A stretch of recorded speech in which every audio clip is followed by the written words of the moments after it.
하나님 감사합니다.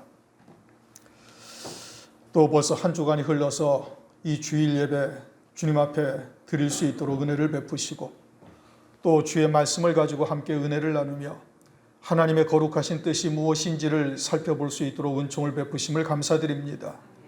오늘 이 시간도 우리의 눈을 열어서 하늘에서 이루시는 이 신령한 구원의 세계를 볼 수 있게 도와주시고 귀를 열어 할례 받은 귀가 되어 듣는 자가 될 수 있도록 은혜를 허락하여 주시옵소서. 또한 믿음으로 하나 되어져서 이제 항상 은혜의 보좌 앞에 담대히 나올 뿐 아니라 하나님의 은혜를 구하는 데 합당한 자 되도록 역사하여 주시옵소서. 예수 그리스도의 이름으로 감사하며 기도드립니다. 아멘. 네, 오늘 갈라디아서 3장 7절부터 쭉 말씀을 우리가 읽었는데 8절 보면은 이런 말씀이 있죠. 모든 이방이 너를 인하여 복을 받으리라. 그래서 오늘 제목이 모든 이방이 너를 인하여 복을 받으리라. 그렇게 오늘 제목을 주셨어요. 이방이 아브라함을 인하여 복을 받는다, 이런 의미인 겁니다. 우선 가장 큰 복은 우리가 하나님이 누구신지를 알게 하시고 하나님을 찾게 하시고 하나님 앞에 예배 드릴 수 있는 것이 최고 복입니다. 하나님이 누구신지를 우리에게 나타내시고 보여주시고 하나님의 이름을 부를 수 있게 하시는 것이 가장 큰 복인 거예요. 왜냐?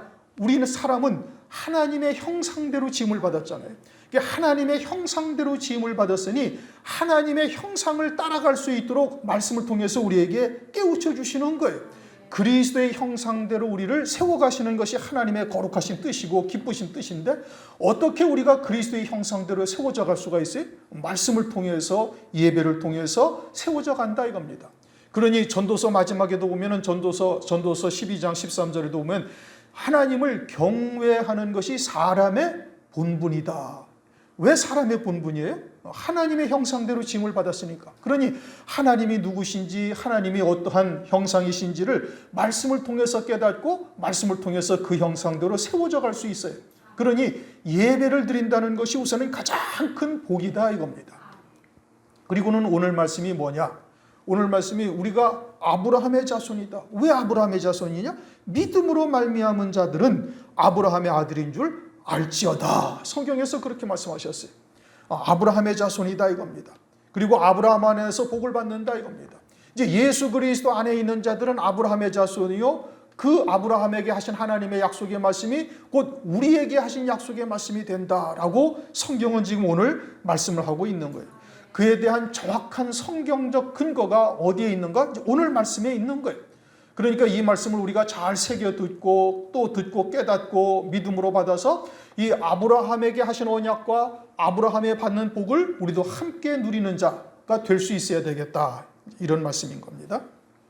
7절 그런즉 믿음으로 말미암은 자들은 아브라함의 아들인 줄 알지어다. 믿음으로 말미암은 자라는 것은 나사렛 예수가 그리스도이신 것을 믿는 믿음으로 말미암은 자들, 이것은 생략되어 있죠. 그러나 이제 문맥 전체를 통해서 믿음이라는 것이 어떠한 믿음이냐? 예수 그리스도를 믿는 믿음으로 말미암은 자들은 아브라함의 아들인 줄 알지어다. 지금 이 말씀을 어느 교회에다가 보냈어요? 갈라디아 교회. 갈라디아 교회는 이방인들이 있는 곳이죠. 그런데 그들에게 사도 바울이 복음을 증거해서 그들이 예수 그리스도를 믿었어요. 예수 그리스도를 믿음으로 그곳에 갈라디아 교회가 세워지고 그들이 예수 그리스도를 믿는 믿음으로 난 자들이 된 거예요. 그리고 믿음으로 난 자들은 아브라함의 아들인 줄 알지어다. 이게 아브라함의 아들이라는 얘기예요. 일반적으로 아브라함의 자손이다라는 것은 유대인들을 의미하고 있죠. 유대인들의 조상이 아브라함이고 또 그 후손이 유대인이요 그들이 아브라함의 자손이라고 얘기를 해요. 그래서 요한복음 8장 39절 보면 대답하여 가로되 우리 아버지는 아브라함이라. 예수님과 이제 유대인들 바리새인들 가운데 이제 논쟁이 벌어졌어요. 그러자 이제 이들이 말하기를 우리 아버지는 아브라함이다. 예수님에게 그렇게 지금 대답을 한 겁니다. 자신들이 아브라함의 자손이라는 것을 굳게 믿고 있죠. 그런데 오늘 말씀은 누가 아브라함의 자손이라는 거예요? 예수 그리스도를 믿음으로 말미암은 자들이 아브라함의 자손이다라고 말씀하고 있어요. 이 말씀을 갈라디아 교회에 하시는 이유는 뭐냐? 갈라디아 교회가 자신들은 아브라함의 자손이다, 유대인들이다라고 생각지를 않고 있다 이겁니다. 3장 1절을 한번 보십시다. 3장 1절. 어리석도다 갈라디아 사람들아, 예수 그리스도께서 십자가에 못 박히신 것이 너희 눈앞에 밝히 보이거늘 누가 너희를 꾀더냐. 지금 갈라디아 교회에 어떤 문제가 있어서 이 갈라디아 교회에 사도 바울이 편지를 보냈는고 하니, 갈라디아 교회에 율법을 쫓는 유대인들이 들어가 가지고 너희들이 예수를 믿어도 율법대로 쫓아 행하지 아니하면 너희들에게 구원이 없다라고 주장을 한 거예요. 그리고 갈라디아 교회 성도들이 생각을 해보니까, 아니 그냥 아무 대가 없이 예수만 믿으면 하나님의 아들이요 하나님의 자녀요 이제 히브리인이 된다라고 하니까 뭔가 좀 허전하죠. 사람의 생각을 한 겁니다.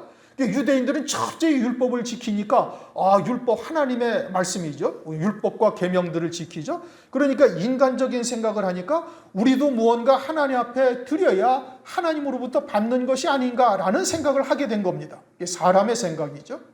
우리의 구원은 하나님의 은혜요 선물이다라고 에베소서 2장 8절 9절에 정확하게 말씀하고 있어요.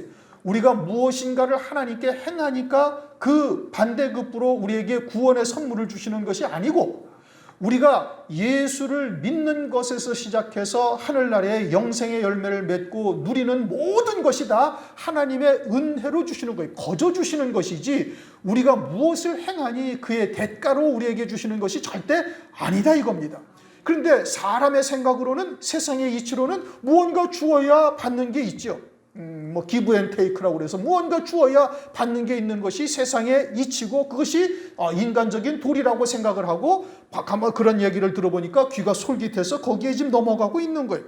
그래서 갈라디아 교회 성도들은 자신들이 아브라함의 자손으로서는 온전치 못하다라고 생각을 하고 있는 거예요. 그래서 사도 바울이 갈라디아 교회에 편지를 한 겁니다. 예수 그리스도께서 너희를 위하여 희생되셨다 이겁니다. 갈라디아서 3장 1절이 그거죠.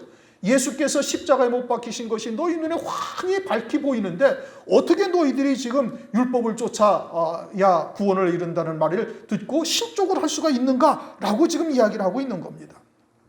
예수님이 십자가 위에서 죽임당하신 것은 예수님의 죄가 있어서 죽임당하신 것이 아니라 우리의 죄로 죽임당하신 거예요. 다시 말하면 내가 예수와 함께 죽었음을 믿음으로 우리가 고백을 하는 겁니다. 예수님이 죽으셨을 때 내가 함께 죽었고, 예수님이 일으키심을 받았을 때 우리도 함께 그리스도 안에서 일으키심을 받아서 이제는 에베소서 2장 6절 말씀처럼 그리스도 예수와 함께 하늘에 앉아있다 이겁니다. 그러니까 나는 지금 육체를 입고 이 땅에 지금 이렇게 살아가고 있지만 나의 실상은, 나의 참 자아는 그리스도와 함께 영원한 생명으로 그리스도와 함께 하늘에 앉아있음을 말하는 거예요. 그 자기의 참 자아가 무엇인지를 깨닫는 자가, 이게 아브라함의 자손이요, 그들이 영적으로 히브리인이 되는 겁니다. 이제 나는 육체대로 사는 존재가 아니라 내 안에 계신 그리스도로 사는 자가 되어졌어요. 이제 바뀌어진 것이죠. 그리스도 안에 영원한 생명으로 사는 자, 그것을 성경에서는 새 피조물이다. 로마서 6장 3절 4절에서도 보면 우리가 예수와 함께 이미 십자가 위에서 장사한 바 되었고, 이것은 그리스도 안에서 영원한 새 생명으로 살게 하려 합니다. 성경은 그렇게 말씀을 하고 있는 거예요. 그러니 이제는 그리스도께서 모든 율법의 의의를 이루셨고 그 율법의 의의를 입은 자가 되어진 거예요. 왜요? 그리스도를 믿음으로. 그러니까 육체적인 나의 자아, 이것은 내가 아니고 그것은 예수와 함께 죽었고, 즉 인간 김아무개라는 이 인격체로서의 존재는 예수와 함께 이미 2000년 전에 죽은 것으로 하나님은 인정을 우리를 해주시는 거예요. 그리고 그리스도를 믿음으로 말미암아 이제 그리스도 안에서 영원한 생명으로 사는 자로 완전히 나의 존재가 바뀌어졌다 이겁니다. 그리고 나의 존재가 예수 그리스도 안에서 영원한 생명으로 사는 자로 바뀌어졌으니 이제 그 바뀌어진 자는 어떠하다는 거예요? 아브라함의 자손이다. 이제 3장 26절부터 다시 한번 읽어보세요. 이거 아주 중요한 말씀이죠. 성경 어디가 중요하지 아니한 곳이 없어요. 그러나 이제 이와 같은 말씀을 우리가 잘 유념하여 읽고 깨달아야 되는 겁니다. 26절 다 같이 시작. 너희가 다 믿음으로 말미암아 그리스도 예수 안에서 하나님의 아들이 되었으니, 누구든지 그리스도 합하여 세례를 받은 자는 그리스도로 옷 입었느니라. 너희는 유대인이나 헬라인이나 종이나 자주자나 남자나 여자 없이 다 그리스도 예수 안에서 하나이니라. 어떠하다는 거예요? 하나님의 아들의 영이다 이 뜻인 겁니다. 여러분들이 지금 우리는 육신적으로 보기에는 육체를 입고 있으니까 남자와 여자로 되어 있죠.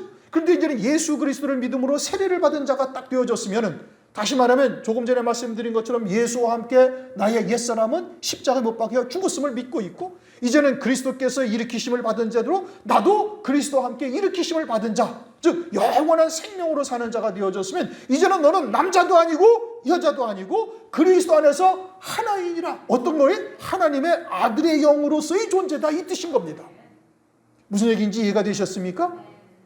그런데 그 존재를 우리는 자꾸 잊어버린단 말이에요. 잊어버리고 인간 김아무개가 여전히 나인 것으로 알고, 나는 남자인 것으로 알고, 나는 한국 사람이다 이렇게 생각을 하고 있다 이겁니다. 여러분들은 단군의 자손이라고 우리 학교 다닐 때 배웠잖아요. 배달의 민족이다. 배달의 민족이라고 하니까 오늘날 배달이 그냥 우리나라가 세계 첨단을 달리고 있잖아요. 그런 배달은 아니지만 어쨌든 단군의 자손이다, 배달의 민족이다. 여러분들은 어느 민족이에요? 히브리 민족이죠. 히브리 민족. 아브라함의 자손이 됐다 이 뜻인 겁니다. 우리는 단군의 자손도 아니고 한국 사람도 아니고 이제는 그리스도 안에서 완전한 새로운 피조물이 되어져 있는 거예요. 그러니까 내 자기의 정체성이 완전히 바뀌었음을 여러분들이 확실하게 각인되어지고 그렇게 살아야 되는데, 그렇게 살지 아니하고 교회 와서 말씀을 들을 때는 그래 히브리 민족이지, 그리고 계단을 하나 올라가다가 딱 문 닫고서는 나는 아무개다. 그것이 여러분들의 머릿속에 꽉 박혀 있으니까 이게 바뀌어지질 않는 거예요. 아예 나는 완전히 인간 아무개는 나는 예수와 함께 죽은 존재고, 이제 내 안에 있는 것은 무엇이? 그리스도만 남아있는 거예요. 다시 말하면 하나님의 말씀을 믿는 믿음으로만 사는 존재로 남아져 있다 이겁니다. 그것이 나의 참 자아요. 육체의 장막을 벗고 나면 그 생명이 주님에게 가는 거예요. 낙원에 이르는 것이고 장차 부활의 날 그 생명에 신령한 몸을 입게 되어지는 것이지, 내 인격체로서 김아무개라는 존재가 남자로서 여자로서 또는 단군의 자손이라고 배운 그 혈통적 민족이 나의 참 자아가 아니다 이겁니다. 그리스도인이 딱 되어졌으면, 그리스도의 것이 되어졌으면, 세례받은 자가 되어졌으면, 이제 너는 남자도 아니고 여자도 아니고 유대인도 아니고 헬라인도 아니고 종도 아니고 자주자도 아니고 다 그리스도 안에서 하나다 이거예요. 어떠한 존재? 새 피조물이다 이겁니다. 만약에 성령께서 너는 어느 민족이냐 물으시면 여러분들이 누구의 민족이라고 대답하겠어요? 단군의 자손? 배달의 민족이라고 대답하시겠습니까? 아니요, 나는 아브라함의 자손이다 라고 확정적으로 딱 대답할 수 있어야 되는 것이고, 나는 히브리 민족이다 라고 이야기할 수가 있어야 되는 겁니다. 너는 남자냐 여자냐? 아니요, 나는 남자도 아니고 여자도 아니고 이제는 내 안에 계신 영원하신 내 그 하나님의 생명으로, 그 생명으로 사는 존재일 뿐이에요. 무슨 얘기인지 확실히 아셨습니까? 그러면은 여러분들이 그 새 피조물로서만 하나님의 아들로서, 아브라함의 아들로서, 아브라함의 후손으로서만 사는 존재라면은 여러분들은 그 영적인 존재로서의 예배를 드려야 되는 것이고, 그 영적인 존재로서의 삶을 사셔야 되는 거예요. 교회 안에서만이 아니라 밖에서도 마찬가지예요. 그러면 교회 안에서는 아주 여러분들이 육신적인 부자관계보다 또는 부부지간보다 어떤 것이 더 가까워져야 돼? 목사와 그 영적인 관계가 여러분들이 훨씬 더 우선되어져야 됩니다. 그것이 여러분들의 삶에 나타나져야 밖에서도 그와 같은 믿음의 삶을 그나마 조금이라도 살아갈 수가 있어요. 그런데 교회 안에서 목사와 여러분들의 관계가 여전히 남남이고, 그저 교회라는 것을 통해서 잠시 예배를 드리면서 만나는 관계고, 여러분들은 다시 돌아가서는 인간적인 가정의 관계, 부자지간, 부부지간 또는 모자지간, 이것이 훨씬 더 가까운 관계다라고 생각한다면 여러분들은 아직 믿음으로 사는 게 아니에요. 무슨 얘기인지 아시겠습니까? 여러분들은 만약에 그렇게 살고 계신다면 여러분들은 진리의 말씀에 순종하여 사는 것이 아니다 이겁니다. 지금 여기서 뭐라고 말씀하셨어요? 그런즉 믿음으로 말미암은 자들은, 여러분들 예수 그리스도를 믿지 않습니까? 예수 그리스도를 믿는 믿음으로 말미암은 자들은 아브라함의 아들이라고 딱 성경에서 확정지어서 말씀하고 있어요. 아브라함의 아들이다. 3장 26절에서는 다 예수 그리스도 안에서 너희들은 하나님의 아들이다. 너희들은 남자도 아니고 여자도 아니고 유대인도 아니고 헬라인도 아니고 종도 아니고 자주자도 아니고 너희들은 완전한 새로운 피조물로서 살아가야 될 존재라는 것을 말씀하고 있어요. 그러면 여러분들이 신앙생활하면서 최소한도 교회 안에서 여러분들이 자신의 어떤 육체적인 관계, 혈연 관계, 가족 관계보다 더 우선되어야 되는 것이 뭐예요? 목사와 여러분들의 관계예요.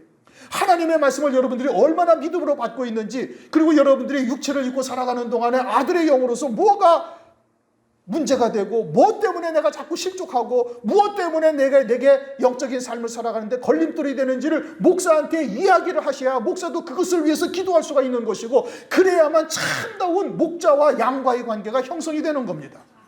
만약에 여러분들이 그렇지 아니하고 우리 가족이 나 목사보다 훨씬 더 가깝지, 그렇잖아요. 지금 삶이 가족이 목사보다 훨씬 더 가깝고, 부자지간에 모자지간에 또는 자기 일가 친척 간의 관계가 목사보다 훨씬 더 가깝다면 여러분들은 아직 진리의 말씀을 순종하고 있는 것이 아니에요. 죄송한 말씀이지만 그것은 믿음으로 사는 것이 아닙니다. 그는 믿음으로 말미암아 아브라함의 자손이다, 아브라함의 후손이 됐다라는 말씀과는 거리가 상당히 있다 이겁니다. 여러분들이 지금은 알고 있죠. 무엇을 말씀하시는지를 알고는 있지만 여러분들이 그것을 믿음으로 쫓고 있느냐 쫓고 있지 아니하는 것은 여러분들의 신앙생활을 통해서 그대로 다 적나라하게 나타나는 거예요. 그것을 여러분들 부정하고 나는 그렇지 않아요. 나는 지금도 새 피조물로 살고 있고 새 생명으로만 살고 있고 아브라함의 아들로만 살고 있습니다 라고 여러분들 저한테 얘기하실 수 있습니까? 못하죠. 한 명도 없습니다. 그래서 여러분들이 아직 새 피조물이 완전히 되지 못했다는 것이요, 하나님의 말씀에 절대 순종하며 진리를 쫓고 믿음으로 살고 있는 자가 아직 온전치 못하다 이 뜻인 겁니다. 신앙생활을 바르게 하셔야 돼요. 무엇가 참인지 무엇가 거짓인지 분별하며 살 수 있어야 되는 것이고, 그래야 밖에 나가서도 그나마 믿음으로 살아갈 수가 있는 것이지, 이것조차 분별하지 못하고 교회 안에서도 여전히 여러분과 나 사이에 큰 벽이 가로놓여져 있고 뭔가 소통이 되지 아니하고 그냥 잠시 손님처럼 있다가 갈 이와 같은 생각이라면 굳이 얘기하실 필요 없어요. 안 하셔도 돼요. 어차피 우리가 가는 길에 같이 갈 존재가 아니라면 얘기 안 하셔도 상관없는 거예요. 그런데 만약에 여러분들이 여기서 선포되는 말씀이 진리라고 듣고 있고 우리에게 보여주신 표대가 그것이 내 삶의 초점이 거기에 맞춰져 있다면 최소한도 이와 같은 과정을 뛰어넘어서, 그리고 목사와의 여러분들의 관계가 그와 같은 관계예요. 교회가 여러분들의 완전한 지체가 딱 되어져 있어야 되는 것이고, 교회가 무엇을 아파하는지, 무엇이 지금 어려운지, 목사가 무엇을 고민하고 있는지, 이 머리 대신 그리스도를 통해서 내려오신 하나님의 말씀을 쫓아 어떻게 살아야 할 것인지를 여러분들이 잘 깨닫고 듣고 거기에 동참할 수 있어야 된다 이겁니다. 그러지 아니하면 여러분들은 손님이에요. 언제 떠날지 모르는 손님들인 거예요. 종이 하나님께서 내게 주신 그와 같은 표대, 첫째 부활이라는 이 영광의 표대는 여러분들과 상관이 없는 것이고, 그냥 지식으로 듣고 그래 좋은 말씀이야, 그렇게 들으셔도 상관없어요. 그건 저와는 상관이 없는 일이 되는 거예요. 우리 교회와는 상관이 없는 신앙으로 살다가 그냥 끝나버릴 그와 같은 존재들이다 이겁니다.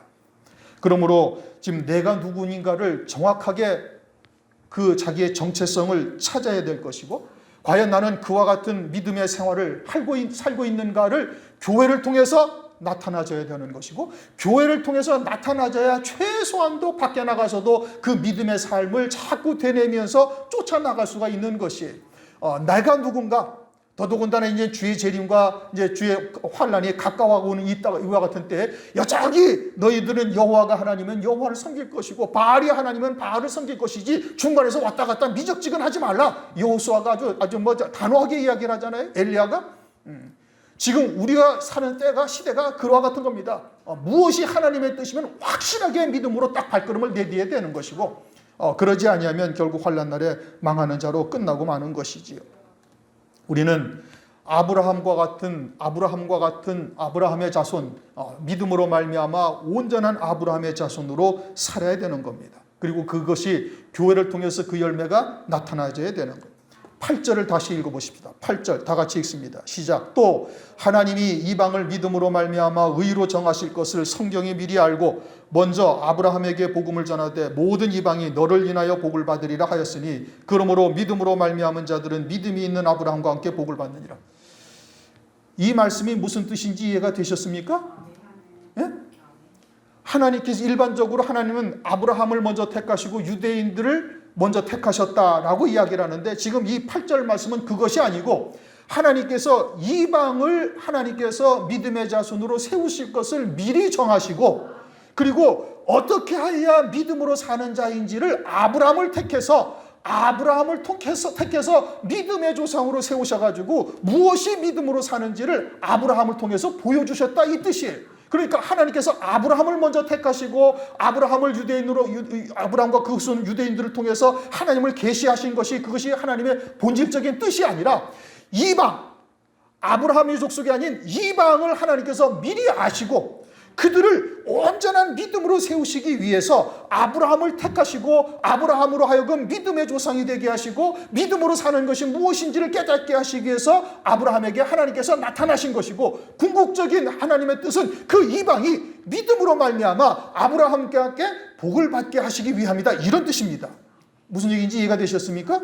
우리는 일반적으로 유대인들이 선민이요 하나님의 택한 백성이라고 다 얘기를 하죠.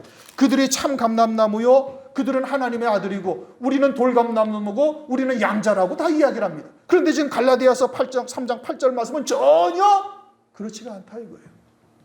그렇잖아요. 이 말씀을 여러분 부정하실 수 있습니까? 아니죠. 이게 하나님의 말씀이라니까요. 하나님의 정확한 말씀의 뜻은 뭐냐? 아브라함을 택하셨는데 아브라함보다 먼저 이방을 하나님께서 먼저 아시고 그들을 오직 믿음으로 말미암아 그들을 양육하시기 위해서 아브라함을 택하셔서 믿음이 무엇인지를 아브라함을 통해서 보여주시고, 그리고 아브라함에게 언약을 하셔서 아브라함과 같은 믿음의 자리에 서서 아브라함에게 언약하신 복이 그들에게 다 임하게 하기 위해서 하나님께서 아브라함을 택하셨다, 지금 이렇게 말씀을 하고 있어요. 그럼 하나님의 말씀의 초점은 어디에 있어요? 이방인에게 있다, 이 뜻인 겁니다. 여러분, 환난 가운데, 환난 7년 적그리스도의 환난 가운데 전 3년 반 한때 두때 반때에 예수의 증거와 하나님의 말씀을 인하여 순교하는 성도들이 있어요. 후 3년 반에 순교하는 성도들이 있어요, 없어요? 없어요. 그러면 전 3년 반에 한때 두때 반때에 순교하는 성도들은 누굽니까? 이방인입니까? 유대인입니까? 이방인이에요. 유대인들은 후 3년 반 들어가가지고서 3차 세계전쟁 이후에 적그리스도가 이제는 제사와 예물을 다 폐하고 너희들 나를 하나님으로 섬기라고 하니까 그때서야 깨닫고 그때서야 민족적인 회개를 벌이고 그리고서는 예비처로 가는 자들이 유대인들이에요.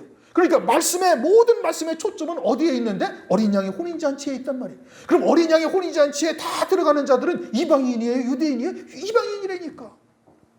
그러니까 하나님께서 이방인을 먼저 아시고 그들에게 복을 주시기 위해서 아브라함을 택하시고 아브라함을 믿음의 조상으로 세우시고 아브라함에게 하나님께서 언약을 하시고, 그리고 아브라함의 자손, 아브라함과 다윗의 자손인 예수 그리스도의 세계에서 그 뜻을 하나님께서 이루어 가신다, 이 뜻인 겁니다. 지금 3장 8절 말씀이 그거예요.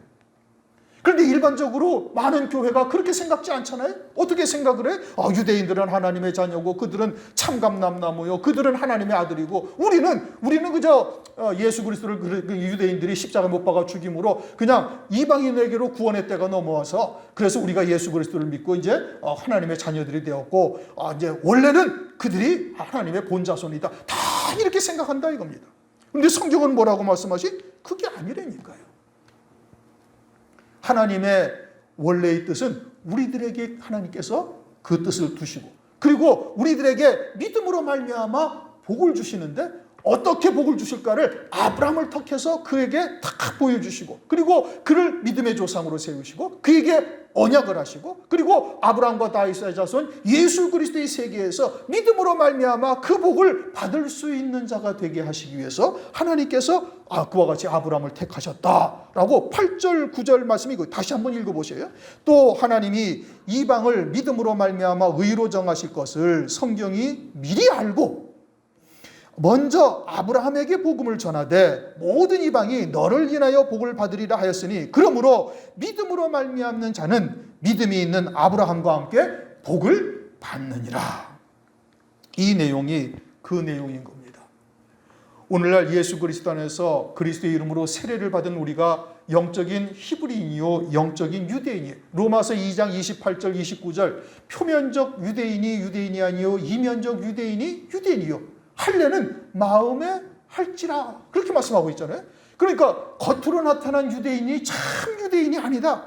어떤 유대인이에요? 그리스도 안에서 온전히 세례를 받아서 하나님의 아들의 영으로 새 생명 가운데 믿음으로 사는 자들이, 그들이 참된 유대인이요 그들이 히브리인이다 라는 것을 말씀을 하고 있는 겁니다. 히브리서 11장 40절에 이런 말씀이 있습니다. 이는 하나님이 우리를 위하여 더 좋은 것을 예비하셨은즉 우리가 아니면 저희로 온전함을 이루지 못하게 하려 하심이라. 히브리서 11장은 믿음의 장이죠. 아벨서부터 시작해서 아브라함과 이삭과 야곱으로, 또는 사사들에 대해서 또 뭐 이렇게 쭉 얘기를 하면서 히브리서 11장 35절을 보면 여자들이 죽은 자들을 부활로 받기도 하며 더 좋은 부활을 얻고자 하여 악형을 받되 구차히 면하지 아니하였으며 하면서 돌로 맞기도 하고 톱으로 켜있는도 하면서 이런 자들은 세상이 감당하지 못하도다. 11장 38절에 그렇게 말씀하시고 40절에 가서 이 말씀을 하시는 거예요. 우리를 위해서 더 좋은 것을 예비하셨은 즉 우리가 아니면, 즉 이방인인 영적인 히브리인인 우리가 아니면 저들이 온전함이 되지 못한다. 여러분 늘 말씀드리지만 논에다가 모를 심잖아요. 모를 심으면 뿌리가 내리죠. 뿌리가 내리고 잎이 나고 줄기가 나요. 그리고서는 마지막에는 알곡이 맺힌단 말이에요. 무엇을 얻기 위해서 벼를 심어요? 알곡을 얻기 위해서 심는 거예요. 사과나무를 왜 심어요? 보기 좋으라고? 아니요. 그것이 뿌리가 내리고 가지가 줄기가 커서 가지가 내리고 잎이 나서 꽃이 피고 그리고서는 사과 열매를 얻기 위해서 얻는 거예요. 그러니까 우리가 이 이방인, 그리스도 안에서 이방인인 우리가 더 좋은 부활 영광 또는 장자들의 총에 참여하는 것으로 이제까지 믿음의 조상들 아벨로부터 아브라함으로부터 또는 삼손으로부터 또는 다니엘과 또는 뭐 기타 등등의 모든 믿음의 선진들이 그 걸어갔던 길들이 다 뿌리가 되고 줄기가 되고 잎이 되어져서 무엇을 얻기 위해서? 우리가 온전함에 이르게 하시기 위해서 그렇게 하신 것이고, 우리가 온전함에 이르지 못하면 저들이 다 아무것도 아니다 이겁니다. 우리가 아니면 저희로 온전함을 이루지 못하게 하려 하심이라. 그러니까 우리가 그와 같은 첫째 부활의 영광 장자들의 총에 참여하는 것으로 저들의 그동안의 헌신이 온전해진다 이겁니다. 벽시가 맺혀져야, 알곡이 맺혀져야 뿌리가 온전한 거예요. 그렇잖아요? 알곡이 맺혀지자면 뿌리고 줄기고 잎이고 다 소용이 없다 이겁니다. 그러니까 알곡이 맺혀져야 모든 것이 온전해지는 것처럼 마지막 때에 우리로 하여금 첫째 부활의 영광 장자들의 총에 참여하는 것으로 말미암아 그들의 모든 헌신, 예수를 위해서 목숨을 버리며 희생했던 그 모든 헌신들이 온전해지는 것이다 라고 히브리서 11장 40절에 말씀하고 있는 거예요. 그 아브라함의 복이 뭐예요? 아브라함의 복이 세상의 복을 말하는 겁니까? 하늘의 복을 말하는 겁니까? 하늘의 복을 말하는 것이죠. 창세기 17장에 아브라함에게 하나님께서 약속하셨어요. 10왕들이 네게서 나리라. 가나안 땅을 영원한 기업으로 주리라. 생육번성하리라. 그래서 다윗의 때에 그것이 현실적으로 세상에서 눈에 보였어요. 다윗을 왕으로 해서 왕들이 나왔죠. 그런데 그것이 영원한 왕이었나요? 아니란 말씀이에요. 하나님의 약속이 잘못됐나요? 아니죠. 그러면 하나님께서 아브라함에게 약속하시고 다윗에게 그림자적으로 보여준 것을 그리스도의 세계에서, 그것이 언제? 주님이 재림하심으로. 오늘날은 영적으로 우리가 왕 노릇하는 거예요. 왕 같은 제사장이다. 영적인 왕이죠. 영적인 생육번성이에요. 영적인 가나안 땅, 열매 맺어서 가나안 땅의 기업을 오늘날 누려요. 그러나 주님이 이 땅에 재림하시면 이 땅에서 1000년 동안 그리스도의 나라가 이 땅에 펼쳐지게 되어지고, 그리고는 그 그리스도와 함께 첫째 부활의 영광을 입은 자들이 그리스도와 함께 왕으로서 다스리는 거예요. 그러니까 실제 왕이 이 땅에 그리스도와 함께 첫째 부활의 영광을 입은 자들이 이 땅에서 왕으로 다스리니 아브라함에게 하셨던 약속의 실상이 주님의 재림으로 말미암아 이루어지는 것이고, 그 언약의 백성으로 복을 받는 것이 우리가 아브라함과 함께 복을 받는다. 그러니까 아브라함에게 하셨던 약속을, 아브라함이 받는 복의 시대가 우리의 시대와 같이 받는 거예요. 어마어마한 영광이죠. 그러니까 우리 같은 사람이 어떻게 아브라함과 같은 복을 받아? 그것은 하나님 앞에 교만입니다. 하나님께서 말씀을 통해서 우리에게 그렇게 약속을 하셨는데, 그러면 아멘하고 받고 순종하며 그것을 받아서 믿음으로 그 자리를 누릴 수 있는 자가 되어야 되는데, 아니에요. 우리 같은 존재가 어떻게 사도 바울과 요한과 베드로와 또는 뭐 아브라함과 같은 영광을 누릴 수가 있겠습니까? 아유, 우리는 그냥 천국에 문지기만 해도 좋겠습니다. 그거는 아주 굉장한 불순종인 겁니다. 하나님께서 약속하신 약속은 그리스도 안에서 모든 약속이 다 예다. 고린도후서 1장 20절에 말씀하고 있잖아요. 그러니 하나님께서 주신 언약의 말씀을 믿음으로 받으면 되는 거예요. 믿는 자에게 그 믿음을 따라 하나님께서 이루어 가시는 겁니다. 아브라함은 요한복음 8장 56절에 이렇게 말씀하세요. 너희 조상 아브라함은 나이 때에 볼 것을 즐거워하다가 보고 기뻐하였느니라. 아브라함이 주님의 때를 보고 기뻐했다. 그 어떤 때를 보고 기뻐했는가? 초림의 때도 아브라함은 보았고 재림의 때도 아브라함은 보고 있는 거예요. 왜요? 아브라함에게 주신 영광이 새 예루살렘 성인 것은 히브리서 11장에서 정확하게 말씀하고 있어요. 히브리서 11장 16절. 저들은 하늘 본향을 사모하되 육신의 본향을 가지 아니하고 저들을 하나님께서 기뻐하셔서 내가 한 성을 예비하였다. 그 성이 뭐죠? 예루살렘 성이요, 첫째 부활의 영광이요, 어린 양의 아내가 되어지는 거예요. 그런데 그 영광을 언제 누려요? 주님이 재림하실 때. 그것을 아브라함이 다 보고 있다 이겁니다. 그리고는 그로부터 지금 4천여 년이 지났어요. 아브라함은 주님이 오시기 2천여 년 전의 사람입니다. 2천여 년 전의 사람인데 그로부터 1000년이 지나 다윗의 때에 아브라함에게 하셨던 약속이 이스라엘 백성들에게 그림자적으로 이루어졌고, 그리고서는 1000년 후에 다윗의 이후 1000년 후에 주님이 이 땅에 오셨고, 그리고서는 주님으로 말미암아 그 언약의 백성을 이제 그리스도 안에서 믿음으로 말미암아 이제 삼으시고, 그리고서는 2000여 년이 지났어요. 그리고 무화과 나무의 비유가 이미 이루어졌습니다. 이번에 필리핀에 갔을 때도 어떤 분들이 무화과 나무의 비유가 이루어진 것이 무엇을 의미하는지를 깨달은 거예요. 거기다가 제가 이 세대가 지나가기 전에 이 이루리라 하신 요 세대라는 것을 어떻게 봐야 되는가를 설명을 해줬어요. 그래서 그 세대라는 것이 성경적인 세대를 말하는 것이요, 창세기 15장에서는 100년이요, 시편 90편 10절에서는 70년 내지 80년이니 이스라엘이 독립한 때로부터 70년 80년이 지나면 어떻게 된다는 얘기냐? 주님이 재림하신다는 얘기요, 환란이 있겠다는 얘기고, 이러니 그 시대가 지금 얼마나 우리에게 가까워졌는가? 아주 발등에 불이 떨어진 겁니다. 이것을 우리가 깨닫고 믿는다면 우리의 모든 삶에 있어서 가장 목표는 어디에다 둬야 되는 거예요? 주의 재림에다 둬야 되는 거예요. 요한계시록을 말씀을 우리가 지금 저희 교회에서 지금 거의 5번째인가 6번째를 우리가 상고를 하고 있어요. 이제는 표노인 책이 되었다 이겁니다. 그것은 주님이 재림하실 때가 다 됐다는 얘기예요. 아모스서 3장 7절. 하나님의 말씀은 그 종들에게 보이지 아니하시고는 행하심이 없으리라. 그러면 이제 보이셨으니 하나님이 행하실 때가 다 됐다는 얘기예요. 그러면 우리가 무엇이 가장 급한 일인가? 주의 재림을 맞이할 신부의 신앙에 서는 겁니다. 때에 따른 말씀을 쫓아 기름 준비한 5처녀와 같은 자리에 서는 것보다 이 세상에서 지금 더 급한 일은 아무것도 없어요. 만약에 여러분들이 신앙생활하다가 주의 재림을 맞이하지 못하는 자가 된다? 그러면 이때까지 신앙생활한 건 다 헛겁니다. 그냥 괜히 쓸데없이 시간만 버린 것이고 헌금하니라고 돈 버린 것이고, 차라리 그거 가지고 맛있는 거나 사 먹으면 됐지, 어차피 망할 존재들. 그럼 뭐 때문에 그냥 시간 버리고 돈 버리고 그래. 그러면 이왕에 그와 같이 헌신하는 것이면 재림을 맞이할 신앙으로 서는 것이 가장 급선무다 이겁니다. 무엇이 내가 부족한가? 그것을 매일매일 기도하며 말씀을 통해서 상고하면서 하나님 앞에 그 자신을 복종시켜 나갈 수 있는 자가 되어야 되는 거예요. 시간이 많이 되어서 10절, 11절, 12절, 13절까지는 이거는 율법에 대한 이야기입니다. 이거는 예전에 갈라디아서를 우리가 상고할 때 이미 다 했던 내용들인데, 이것은 지금 본문 말씀과는 조금 거리가 있어서 이것은 그냥 한마디로 설명하고 딱 지나갈게요. 율법은 죄를 정하기 위해서 주신 거예요. 율법으로 의가 이룰 수 있어요, 없어요? 의에 이룰 수 없어요.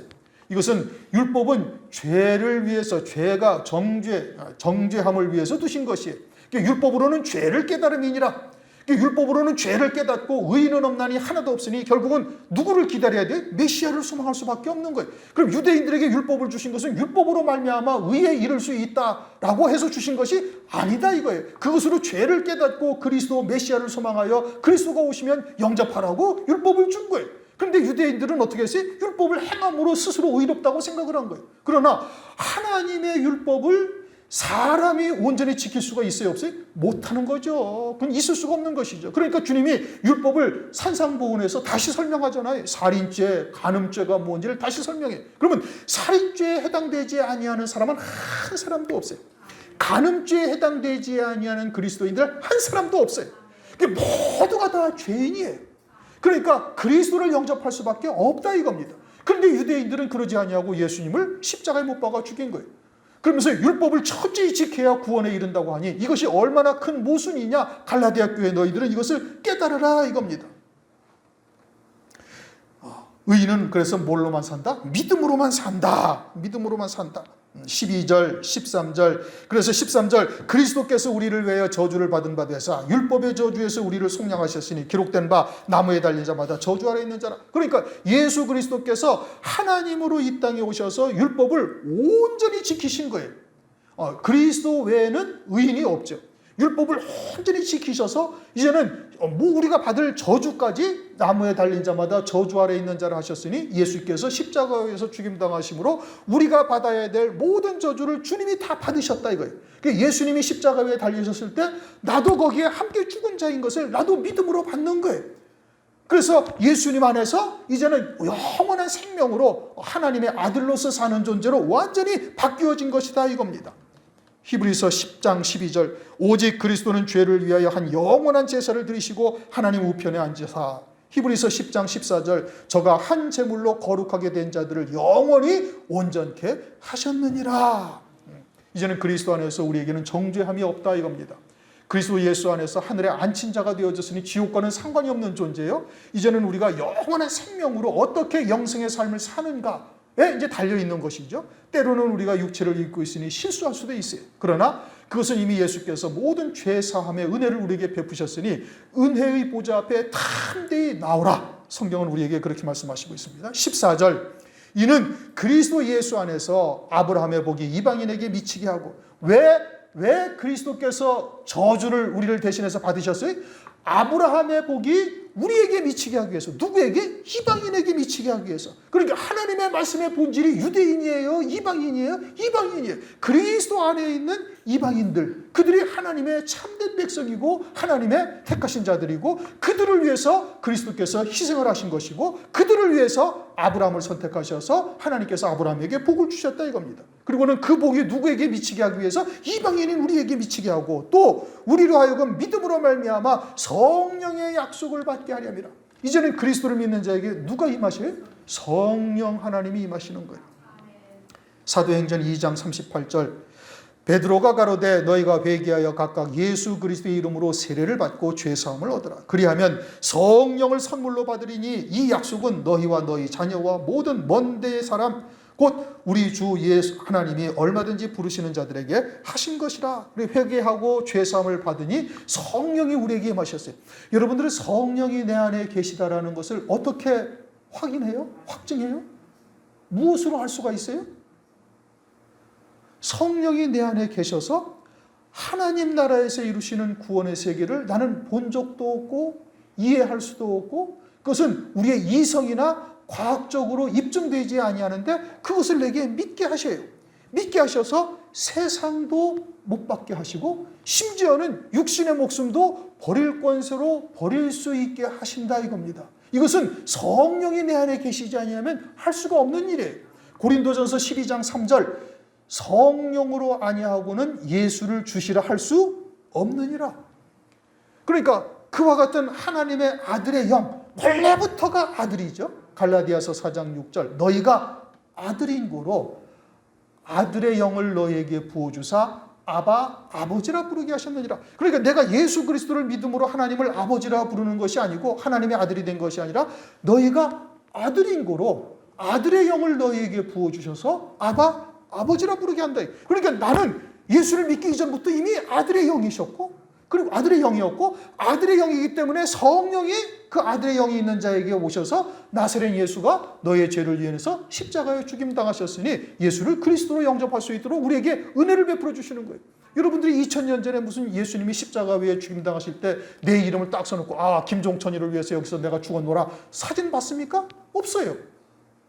그럼 어떻게 믿느냐 말이에요. 그거를 어떻게 그것을 믿고 평강을 누릴 수가 있느냐 말이에요. 그것은 성령의 역사다 이겁니다. 그렇게 성령의 역사가 내 안에 계셔서 이제 그리스도 안에서 영원한 생명으로 하나님의 아들의 영으로 사는 자가 되어지고 진리, 성령은 진리니 진리의 말씀으로 그것도 때에 따른 말씀으로 우리에게 주시는 은총을 입게 되어지면 마지막 때에는 일곱 영의 역사로 말미암아 그 믿음의 길을 능히 갈 수 있도록 은총을 베푸신다. 그렇다면 여러분들이 지금 예수 그리스도를 믿음으로 말미암아 아브라함의 자손이 되었다라는 것이 이제 확신이 되어져서 그 삶이 이 교회를 통해서 나타나줘야 되는 거예요. 이제는 나는 김아무개 또는 이아무개라는 인격체로 사는 것이 아니라 하나님의 아들의 영으로 사는 자예요. 이 영으로 사는 자는 이제 나를 목자가 되어져서 나를 그 좋은 꿀과 아주 하나님의 풍성한 나의 높은 산에 이르게 하시는 그와 같은 하나님의 은혜를 감사하면서 목사와 여러분들의 관계가 완전히 그와 같은 목자와 양과의 관계로 완전히 바뀌어져야 되는 거예요. 여러분들의 인격, 육체적인 관계, 부부지간, 모자지간, 이거보다 목사와의 관계가 훨씬 더 중요하고 훨씬 더 가까워져야 되는 것이고, 그와 같이 되어졌을 때 그것이 그리스도의 온전한 지체가 되는 것이고, 아브라함의 후손이 되는 것이고, 그렇게 살아갈 때 여러분들이 밖에서도 그 믿음의 열매가 맺혀질 수가 있게 되어지는 거예요. 그렇게 할 때 아브라함과 함께 복을 받는 자가 된다. 일곱 영으로 복을 받는 자가 된다. 그 말씀하고 있는 겁니다. 우리 통성으로 말씀의 뜻이 무엇인지를 잘 깨달으셨죠?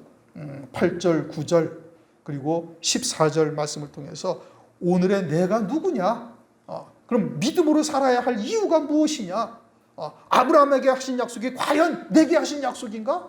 이것을 아주 확실하게 깨닫고 믿음으로 받으면 이제는 자기의 자아에 대한 이 정체성을 확인하고, 그리고는 이제는 발걸음을 새롭게 옮기셔야 돼요. 믿음의 결단을 여러분들이 하셔야 되는 겁니다. 이제까지 그렇게 미적지근하게 육체로 살면서 지식적으로 갖고 있었다면 이제는 완전히 그것을 싹 버려버리시고 이제는 완전한 새 피조물로서 사는 자로서 어떻게 살아야 될 것인가를 정확하게 깨닫고 그 믿음의 발걸음을 옮기시기를 바랍니다. 우리 다 같이 한 1분 정도 말씀대로 잘 깨달은 것을 기억하시고 통성으로 잠시 기도하시겠습니다.